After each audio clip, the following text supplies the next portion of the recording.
നമസ്കാരം, ഞാൻ ശശികുമാർ തിരുമുല്ലവാരം. ഇതെൻ്റെ 235-ാമത്തെ എപ്പിസോഡാണ്.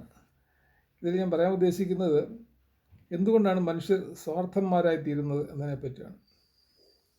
ഈ 10 ദിവസം കൂടിയായിപ്പം ഒരു എപ്പിസോഡൊക്കെ അപ്ലോഡ് ചെയ്യുന്നത്. കാരണം ഞാനൊരു ജ്യോതിഷ പുസ്തകം എഴുതിക്കൊണ്ടിരിക്കുകയാണ്. അതിൻ്റെ പ്രിൻറ്റിങ് ഒക്കെ മിനുക്കുപണികളൊക്കെ ആയിട്ട് ഇങ്ങനെ നിൽക്കുന്നതുകൊണ്ടാണ് എനിക്ക് 4-5 ദിവസം മുൻപേ നേരത്തെ ഞാൻ ഒരു എപ്പിസോഡ് കണ്ടൻറ്റൊക്കെ കണ്ടുപിടിച്ച് അപ്ലോഡ് ചെയ്തുകൊണ്ടിരുന്നത്. ഇപ്പം ഇതിനകത്ത് ഞാൻ പറയാൻ ഉദ്ദേശിക്കുന്നത്, ഞാൻ പറഞ്ഞല്ലോ എന്തുകൊണ്ടാണ് മനുഷ്യൻ സ്വാർത്ഥനായി തീരുന്നത് എന്നതിനെ പറ്റിയാണ്. അപ്പോൾ ആദ്യമായിട്ട് മനഃശാസ്ത്രം എന്ത് പറയുന്നതെന്ന് നോക്കാം. മനഃശാസ്ത്രം പറയുന്നത് ഈ സ്വാർത്ഥനിധികളായിട്ടുള്ള എല്ലാവരും സന്തോഷത്തിന് മാത്രം അവർക്ക് സന്തോഷം മാത്രം മതി. മറ്റുള്ളവരുടെ ദുഃഖമോ അവരുടെ വേദനയോ അല്ലെങ്കിൽ അവർക്ക് എന്തെങ്കിലും അസുഖമോ അതൊന്നും അവർക്ക് ബാധകമേ അല്ല. അവർക്ക് അവരുടെ കാര്യം മാത്രം നടക്കണം.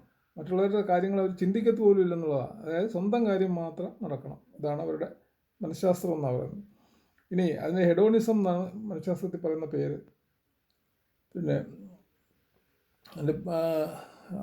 അത് പ്രധാനം അവർക്ക് വേറെ ചില ആഗ്രഹങ്ങളും ഉണ്ട്. മറ്റുള്ളവർ എപ്പോഴും തന്നെ അംഗീകരിക്കണം, അങ്ങനെയൊക്കെയുള്ള ഒരു ആഗ്രഹങ്ങളുള്ളവരാണ്.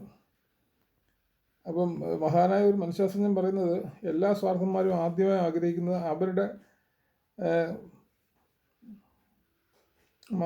അവർ മറ്റുള്ളവരെക്കാൾ വലിയവനാണ് എന്ന് കാണിക്കാൻ വേണ്ടി പൊതുക്കാര്യങ്ങളിലൊക്കെ ഇടപെട്ട് എല്ലാവരുടെ മുമ്പിലും വലിയ മാന്യനായിട്ടൊക്കെ ഞെളിഞ്ഞ് നടക്കുന്ന ആളുകളാണ് ശരിക്കുമുള്ള സ്വാർത്ഥമതികൾ എന്നാണ് പറയുന്നത്. അവർ മറ്റുള്ളവരുടെ ഒരു ബുദ്ധിമുട്ടും നോക്കത്തില്ല. സ്വന്തം വീട്ടുകാരെ പോലും ശ്രദ്ധിക്കുകയോ അല്ലെങ്കിൽ അച്ഛനമ്മമാരെ നോക്കുകയോ അങ്ങനെയൊന്നും ചെയ്യുന്ന ആളുകളല്ല. പിന്നെ ഇതൊരു തന്ത്രമായിട്ട് അവർ കൊണ്ടു നടക്കുന്നത്. പിന്നെ പൊതുക്കാര്യത്തിലൊക്കെ ഇറങ്ങി നടക്കുന്നതും അതും ഇതുമൊക്കെ ഒരു തന്ത്രമായിട്ടാണ്. പിന്നെ ഭഗവത്ഗീതയിൽ ഭഗവാൻ ശ്രീകൃഷ്ണൻ പറയുന്നത് സാധാരണയായി എല്ലാവരും മോഹങ്ങളുടെയും ബന്ധങ്ങളുടെയും പുറകെയാണെന്നാണ്. ഇത് കറക്റ്റാണ്. എല്ലാവരും ഒന്നെയും പിന്നെ മോഹങ്ങൾ അല്ലെങ്കിൽ പിന്നെ ഓരോരുത്തരുടെ ബന്ധങ്ങൾ ഇതിൻ്റെ പുറകിലാണെന്നാണ് പറയുന്നത്. അതിൽ അവർ സ്വന്തം സന്തോഷങ്ങൾ കണ്ടെത്തുന്നതാണ്. മറ്റുള്ളവരെ ദുഃഖങ്ങളൊന്നും അവർക്ക് വിഷയമേ അല്ല. അതിൽ സന്തോഷം കണ്ടെത്തുന്നു മാത്രമേ ഉള്ളൂ. ഭഗവാൻ എന്നിട്ട് വീണ്ടും പറയുന്നു, ഒരിക്കലും സാധന സാമഗ്രികൾ, അത് ധനമായാലും എന്തോ ആയാലും സംഭരിക്കുന്നത് കൊണ്ടോ ഇന്ദ്രിയ സുഖങ്ങൾ നേടുന്നത് കൊണ്ടോ ഒന്നും നേടുന്നില്ല. നമ്മൾ ഈ ജീവിതത്തിൽ ഒന്നും നേടുന്നില്ല. മാത്രമല്ല അത് അവരുടെ ഭാവിയിലെ പുനർജന്മത്തിനുള്ള അനുഭവങ്ങളായി തീരും എന്നത് അവർക്ക് ഒരിക്കലും അതിൽ നിന്ന് മുക്തി ലഭിക്കാനും പോകുന്നില്ല. അത് ഈ ജന്മത്തിൽ നമ്മൾ കാട്ടിക്കൂട്ടുന്നതെല്ലാം അടുത്ത ജന്മത്തിലേക്കുള്ള ഒരു ചൂണ്ടുപലക അല്ലെങ്കിൽ ഒരു പിന്നെ അനുഭവമായി മാറുമെന്ന് മാത്രമേ ഉള്ളൂ. അല്ലാതെ ഒരിക്കലും ഈ നമ്മൾ കാണിക്കുന്ന സ്വാർത്ഥതയൊന്നും നമ്മളെ ഈ പുനർജന്മ ചക്രത്തിൽ നിന്ന് രക്ഷപ്പെടുത്താൻ പോകുന്നില്ലെന്നാണ് ഭഗവാൻ ശ്രീകൃഷ്ണൻ പറഞ്ഞിരിക്കുന്നത്. പിന്നെ ഇതിൽ നിന്ന് രക്ഷപ്പെടാനുള്ള ഒരേ ഒരു മാർഗം ആത്മാവിന് പരമാത്മാവായിട്ടുള്ള ബന്ധം മനസ്സിലാക്കുക എന്നത് മാത്രമാണ് ഇതിൽ നിന്ന് രക്ഷപ്പെടാനുള്ളൊരു മാർഗം. മാത്രമല്ല പിന്നെ ഒരിക്കലും നശിക്കാത്തതും ആത്മാവ് ഒരിക്കലും നശിക്കാത്തതാണെന്നും മനസ്സിലാക്കണം. മനസ്സിനെ നിയന്ത്രിക്കുകയും വേണം. ഇത് രണ്ടുമാണ് ചെയ്യേണ്ടത്. ധ്യാനത്തിൽ കൂടിയാണ് മനസ്സിനെ നമ്മൾ നിയന്ത്രിക്കേണ്ടത്. ഒന്നും ആഗ്രഹിക്കാതെ വർത്തമാനകാലത്ത് ജീവിക്കുക എന്നുള്ളതാണ് വേറൊരു മാർഗം. അത് കഴിഞ്ഞ കാലത്തെപ്പറ്റി ഓർത്ത് സമയം കളയണ്ട. കാരണം കഴിഞ്ഞ തെറ്റുകളെപ്പറ്റിയൊക്കെ ഓർത്ത് നമ്മൾ വെറുതെ സമയം കളയേണ്ട കാര്യമില്ല. തെറ്റുകളിൽ നിന്ന് പാഠം പഠിച്ച് നമ്മൾ ഭാവിയിലേക്ക് നല്ല രീതിയിൽ ജീവിക്കുക എന്നുള്ളതാണ് ഭഗവാൻ ശ്രീകൃഷ്ണനും പറഞ്ഞിരിക്കുന്നത്.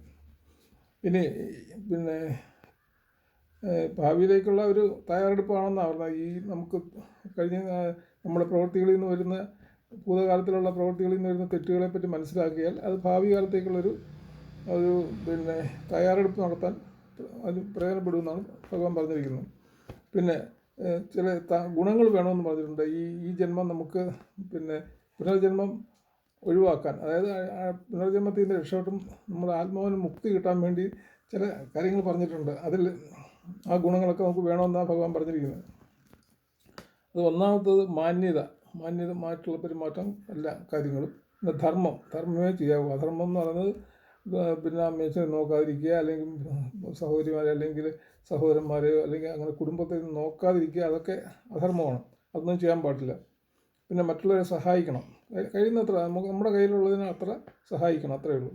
പിന്നെ കർമ്മം ചെയ്യുക, ഫലം ആഗ്രഹിക്കാതിരിക്കുക. അത് ഏറ്റവും വളരെ പ്രസിദ്ധമായ ഒരു കവിത പിന്നെ ഗീതാവാക്യമാണ്. കർമ്മണ്യ വധികാരസ്ഥേന ആ ഫലേഷു കഥാചിത എന്ന് പറഞ്ഞ് നമ്മൾ കേട്ടിട്ടുണ്ട്. സംസ്കൃതമാണ് കേട്ടിട്ടുണ്ട്. അപ്പം കർമ്മം ചെയ്യുക എന്നുള്ളത് മാത്രമേ പറഞ്ഞിട്ടുള്ളൂ. നമ്മളോട് ഫലത്തിനെ പറ്റി നമ്മൾ ചിന്തിക്കേണ്ട കാര്യമില്ല. ഇനി ഒന്നും ആവശ്യപ്പെടാതെ വേണം ധ്യാനത്തിലിരിക്കാൻ. ധ്യാനത്തിൽ നമ്മൾ ദിവസവും ഒരു 10 മിനിറ്റ് വരെ ഇരിക്കുന്നെങ്കിൽ നമ്മളൊന്നും ആവശ്യപ്പെടേണ്ട. നമ്മൾ ഏകാഗ്രമായിട്ട് പരമാത്മാവിലേക്ക് ഉള്ള ചിന്തയിൽ അങ്ങനെ ഇരുന്നാൽ മാത്രം മതി എന്ന് പറഞ്ഞത് ഒരു ചിലവുള്ള കാര്യമല്ല. ഇനിയും സ്വാർത്ഥരായ ആളുകളെ മാറ്റി നിർത്തുക എന്നും ഭഗവാൻ പറയുന്നുണ്ട്.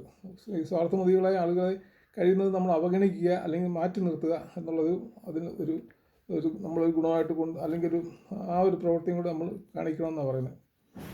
പിന്നെ ഭഗവത്ഗീത ഒരു ദിവസം ഒരു നേരമെങ്കിലും ശ്രദ്ധയോടെ വായിക്കണമെന്നും ഭഗവാൻ പറയുന്നുണ്ട്.